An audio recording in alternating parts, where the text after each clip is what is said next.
waaw fas gi ginnaaw ba nga xam ne yëppal nañ suñu kaamil Cheikh Sidi Mokhtar si la ñuy jox fas ak kan kàggu ko def si leen génne fas gi nag li ñu saafara mooy awrawu ndax awrawu nay képp koo xam ne da nga am jafe-jafe néew kàttan Lamine fas gi boo takkee ndig maanaam bu doon mu dem nga ba mënatul dara sa or soo takkee fas gi balaa man ñaari waxtu bu soobee yàlla di nga yëg sa bopp baax te fas gi bu dee mi ngi sa ndig bu dee sa dara dafa tàng fekk tekki woo ko mën ngaa bañ a yàgg fas gi boo ko takkee jëru ngay naan dara jëru ngay sangoo dara jëru ngay takk dara lépp loo xam ne jafe-jafe néew kàttan ak loo ko mën di jox soo takkee fas gi bu seexee yàlla di nga tàgg moom fas gi nag képp ñi ma yàgg wax ñett ñoo xam ne bokkuñu buñ ñëwee ne ma sëriñ bi li ñu waxoon fas gi gisuma ko ma bàyyi jox attachez-vos ceintures immédiatement. Ah waaw ndaw Samba lii la Kumba Gawlo naan takkum kumba takkum beera shi patatata iya mama oh noo xibaari tey koroñol le na barke yow mal xuloo jël basar attachez-vos ceintures immédiatement xëri la sëtub Kocc Barma bi nee la 17 6e mois 1937 ak kaddu Ballaaji plus précisément ginnaaw yow mal xuloo jël basar barke yow mal xiyam autorisation de corriger pour aujourd'hui mais nag il faut écrire une demande de corriger une demande de vouloir corriger il faut ngeen bind ko ci suufu demande bi ngeen def ci très cordialement et monsieur xëri ça c'est intéressant pour nga am droit corriger pour tay rek nag pour tay kese bu weesoo tay ko corriger fa ñuus la profitons-nous sur lay corriger de autorisation de corriger waaye demande bi ci suuf boo fàttee très cordialement duma ko valider barke yow mal xiyam ku fàtte très cordialement doo corriger ok vous pouvez corriger aujourd'hui attachez vos ceintures immédiatement Baye Bassirou Diomaye Diakhar Faye le père de la nation ma ngay ñaax ay ministre am barke yow mal xuloo jël basar nee na ginnaaw gañ a ngeen lépp ma ne ko ŋàppuj Baye Bassirou buñ catu waay yow it Baye Bassirou buñ catu yow it nag son excellence nag yow it yow ba nga génne parce que léegi dag ñoo commencé catu nag buñ catu yow it nag lan gañe des na élection maire yi Baye Bassirou déedéet waaye Baye Bassirou yow it nag buñ catu lamiñ baaxul excuse me de kii mon ami mais parfois ngay lan mooy ginnaaw bi ngeen gagné lépp Baye Bassirou Diomaye Diakhar Faye nee na chers compatriotes ministériens focusons-nous encore une fois ngeen commencé nag ci liggéey bi ndax wuro wa dem na kër waxi mag dem na ngañ tàlli ginnaaw bi ngeen gagné lépp Baye Bassirou nga puuj gañewuñ lépp Baye Bassirou des na élection maire yi gañewuñ lépp Baye Bassirou des na élection maire yi waaye yow dissoudrons les maires s'il vous plaît am nga jàmm nee na chers compatriotes ministériens ginnaaw bi ngeen gagné lépp focusons-nous encore une fois tàmbali leen liggéey bi ci faire pele ci waja iran ak wa batiman ku corriger c'est possible aujourd'hui képp kese dongu nag très cordialement ko fàtte dama lay rejeter ok nee na ngeen ubbi université yi yéen ministres yi nga xam ne yéen a nekk ci bopp réew mi ubbi leen université yi chantier yi nga xam ne dafa nekkoon ci biir université yi Baye Macky Sall tàmbali ko day leer parce que xibaar bi gis naa ko ne di ko waxee na la neexee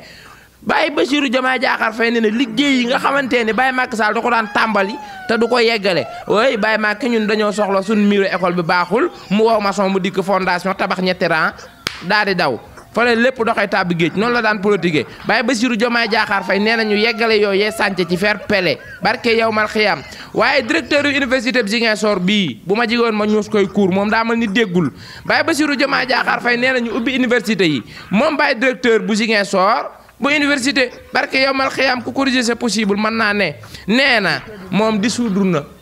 kon école dañ koy dissoudre lu ma ca xam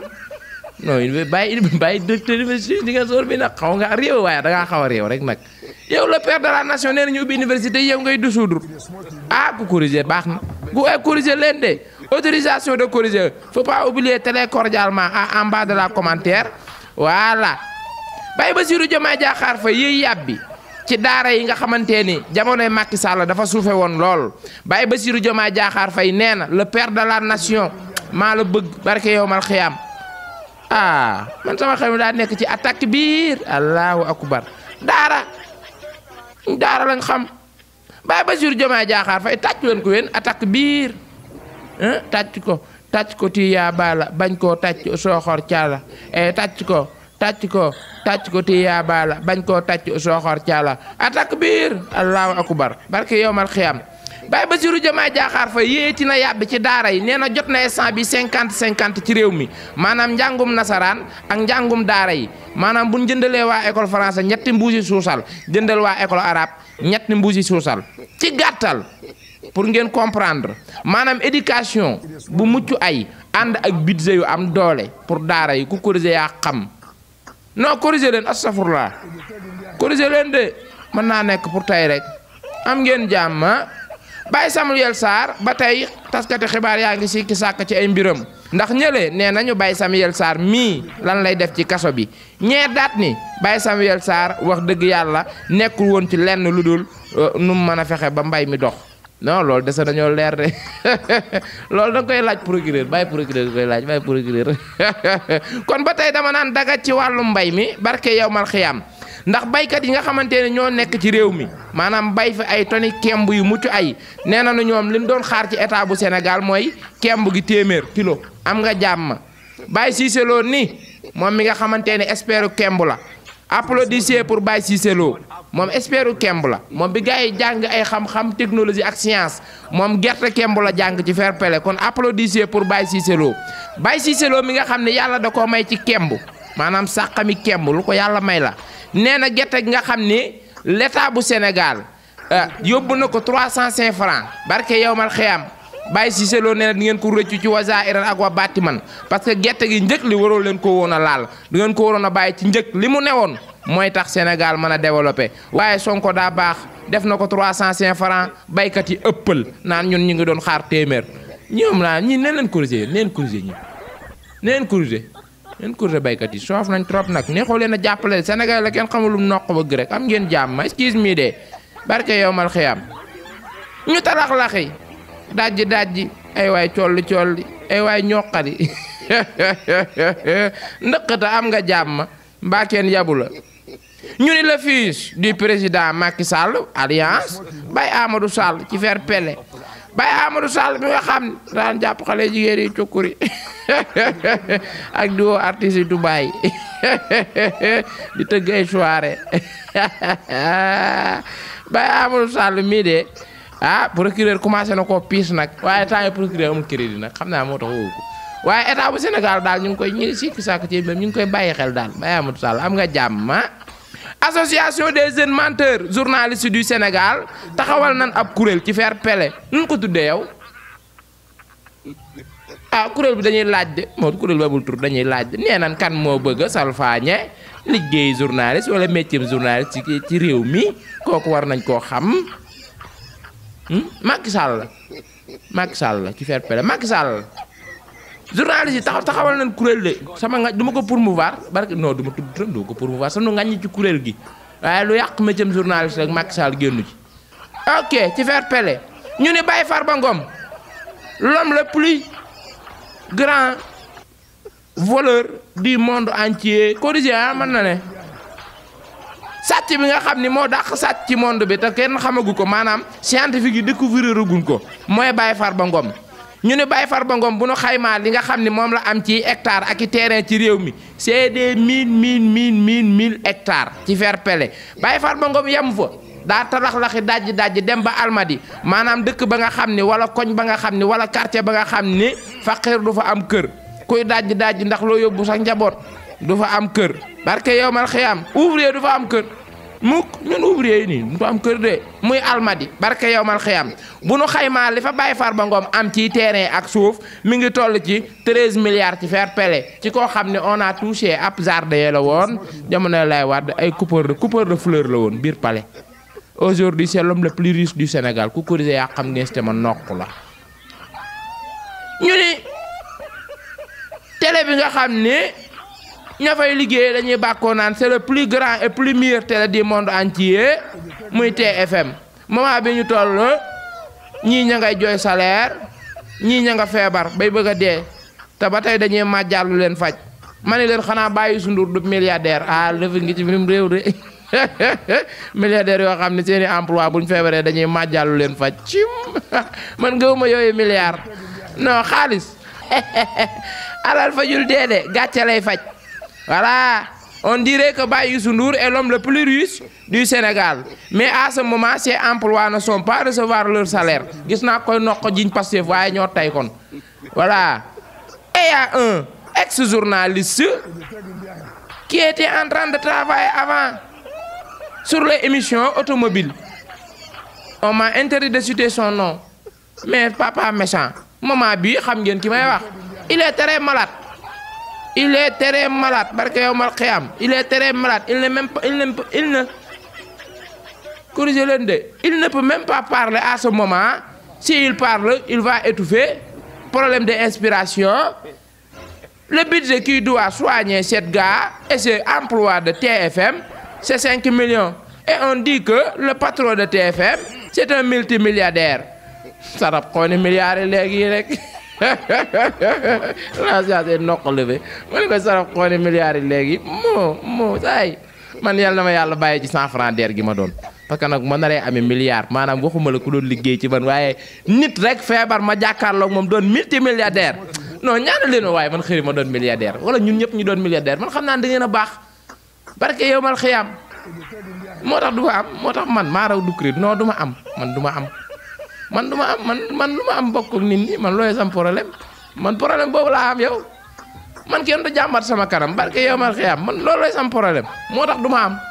man du ma am man moom yàlla moom non dama faat maa raw Doucouré non sans caaxaan je vais avoir de l'argent de mais ça ne restera pas dans mes mains distribuer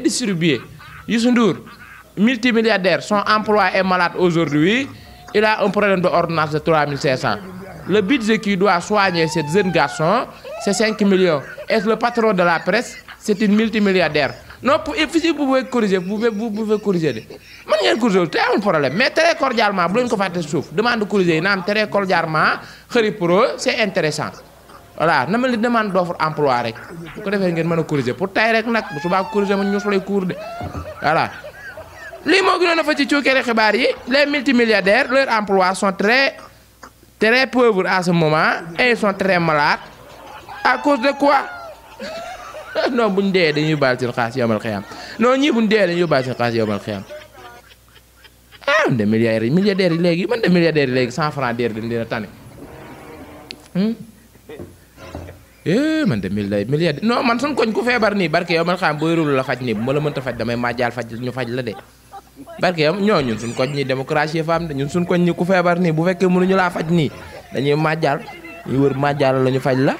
bàyyi su nduur soxla ko màjjaalal multimilliardaire la moom TFM xam naa xamoo leen ko moom TFM ak yeneen entreprise yoo xam ne moo ko moom tax xamoo leen ko sax corriger leen ku neex corriger waaw son emploi est gravement malade ci diggante dund ak dee une semaine buñ ko fajul ndama ngi ci gàccaa ngi ci non day leer rek parce que man nekk ma fi di raay kenn une semaine buñ fajul bàyyi journaliste bii feebar nii non du ma leen ko nëbbu de fekk une semaine nii buñ ko fajul nii fa ma juddoo la jëm kaddu bali laaj ginnaaw yow mal xiyam barke yow mal xiyam du ma leen ko nëbbu de dëgg rek du rombi nopp nag ku la xaq walaw kaana murran yàllaa ko wax ci alxuraan waxuma ko du saay wax de wax yàlla de milliardaire boo xam ne paracétamol mënoo ko jëndal sa emploi xanaa ñi liggéey télé amuñu contrat yow ñi liggéey télé xanaa amuñu contrat amuñu couverture médicale moo tax moo tax ma gaaya naan Kheury looy xaar ci dem télé bëgguma lan laa koy doyee man parfois ma gis benn commentaire Kheury non pour l'instant nii war ngaa dem télé liggéey bëgguma de bu leen fang dama kaa bëgg de barki non bëgguma c'est bon télé baax na non télé yi léegi nii leen daa dafa am siiw nit ñi moom nañ la xam waaye koppar doo ko am doo am xaalis neen benn doo am contrat neen benn doo am couverture médicale neen ñaar ku feebar bu la yàlla dimbalul suñu dëkk nga jëm yow mal xuloo jël basar ci fair play foofu laa juddoo man nar naa bare ay gan nag non sans plaque li ma gis ci réew mi nii multimilliardaires yoo xamante ne ay 100 francs der ñoo leen tane dimbaliwun kenn xanaa seen bopp ay waay yàlla ñu yàlla dolli tutura ma ne ko ci sant leen yàlla de 100 francs der instant yi moo gën milliardaire de waa man de nay gi ci 2020 man de nay gi ci 2024 jaaxal na l'homme le plus riche au Sénégal son emploi est malade 5 millions moo koy faj wóor na yàlla lu waaye am def ci nag dégg ngeen parce que nag moo tax yowmal xiyaam nag bu fekkee yàlla li mu wax ci alxuraan na ko def ay waay bàyyi yoo gis mën a mbaaw dërëm boo am li nga wax foo ko jële woon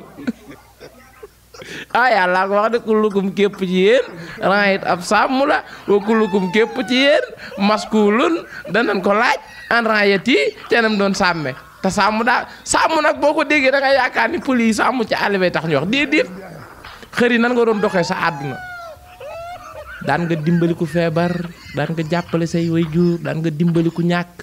daan nga dugg ci kër ñu am problème mu ceeb nga dimbali leen ay yàlla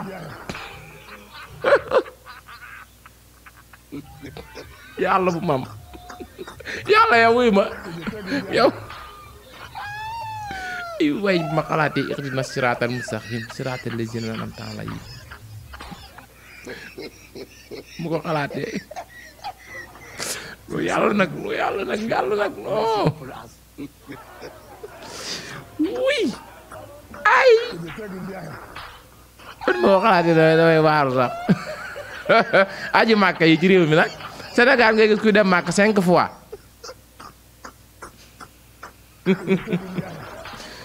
yàlla de sabiran la wax benn yoon te sax ci kaw boo ko manee yow nga dem 12 fois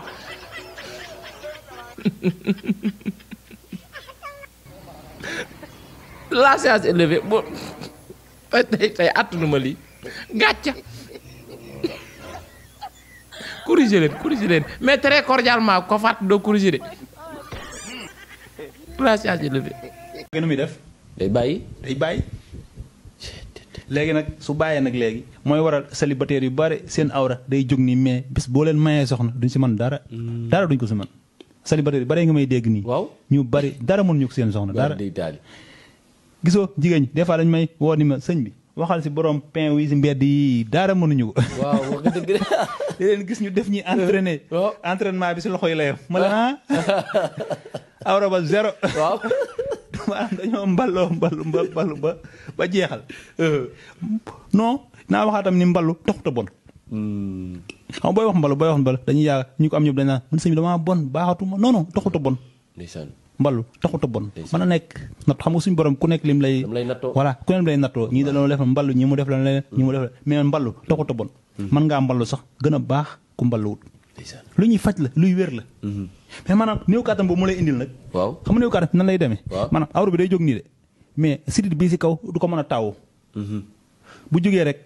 30 secondes rek day wàccaat ni ndax maanaam sidit bu mag bi moo am problème sidit ndaw yi moom da koy dimbali rek waaw mais sidit bu mag boobu nag fekk fajoo ko doo mën a sëy yow noo koy fajee waaw ñun dañ koy faj premièrement bi maanaam yi lañ koy faje xam nga ñun yokkuñu waaw lii du yokk awra quoi day faj awra day faj sidit awra bu feebar voilà awra bu feebar da nga ko siy diw lii da nga ko siy diw di ko si diw boo ko si diw bu yàggee sidit bi day ñëwaat am na loo garab goo xam da nga koy naan garab gi mooy tax mu dëgër mën a sëy lu yàgg